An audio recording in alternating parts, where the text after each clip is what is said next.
Jeste ljudi, ćao svima. Evo sad idemo za Srbiju.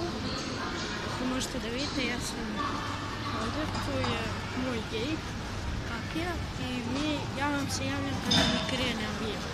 Tako da, vidimo se tako. I desne ljudi, dobro, nije desne, nego, evo ja uzeo kapućinu u Starbucksu i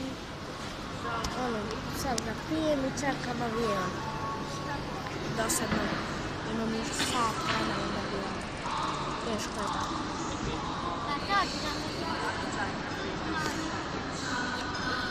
Brate, bi mi mogli da probamo kapućino, ledeni, Starbucksko, neću. Inače da vidim da ih reklamiram malo. Neću. Već sam preko klijenta.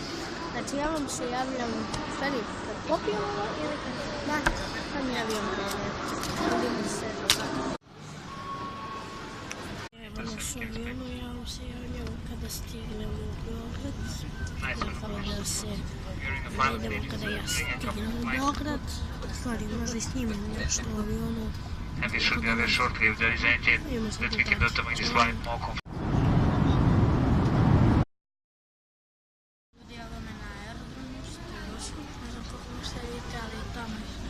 Sad čekam pasošku kontrolu i onda da se opet čekiram i onda kući.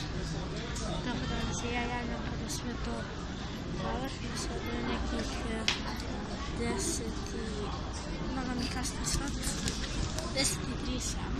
Ok, ja vam se javljam kada sve to završim i onda se vidim. Ljudi, stigao sam kući i sada idem da renderujem klip, mislim da ga izbacim, renderujem isto mi sranje, da ga renderujem, dobro, i onda da spavam, ne znam da ću snimim opet vlog. Naravno, ako niste, odmah lupite taj subscribe, like, share i komentar i mi se vidimo u sljedećem vlogu ili klipu. Napišite mi dole u komentarima da li hoćete reakciju na... Mislim, pravim samo reakciju ovako da ocenjujem pesme, ništa ono od Anđeli i Nađe. Mislim, pišite dole njihova neka pesma, Panterokт. I mi se vidimo u sljedećem videu i naravno pišite mi dole u komentarima da li želite reakciju. Pišite mi koje želite pesme. Ja ću vidjeti i izabrati.